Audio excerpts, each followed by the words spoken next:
নমস্কার, মহাযোগী জ্যোতিষ চ্যানেলে আপনাদের সকলকে স্বাগত জানাই। আমি শ্রী মুখার্জি। আপনারা দেখছেন, লাইক শেয়ার সাবস্ক্রাইব করছেন, আপনাদের অসংখ্য ধন্যবাদ। যারা এখনও করেননি তাদের কাছে অনুরোধ সাবস্ক্রাইব করুন, যাতে পরবর্তী সমস্ত ভিডিও নোটিফিকেশন আপনারা আগেই পেয়ে যান। এখন বলবো তুলা রাশি। তুলা রাশির এই 12 জুন কেমন যাবে। প্রথম কথাই হচ্ছে তারা শত্রু বিজয় হবে এবং তাদের কিন্তু যতটা আয় ততটাই ব্যয় হবে। সুতরাং সেভিংসের জন্য আপনারা দেখবেন বাস্তুর যে পশ্চিম দিক সেটা আপনারা একটু খেয়াল রাখবেন। পশ্চিম দিক যত ভালো হবে কিন্তু সেভিংস আপনাদের বাড়বে।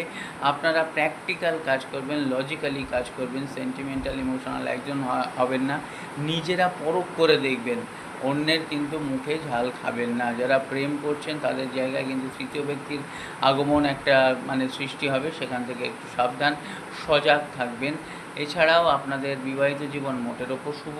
তাছাড়া ভাগ্য, পরিবার, ভাগ্য, কেরিয়ার এবং বিজনেস নিয়ে যথেষ্ট ভালো যোগ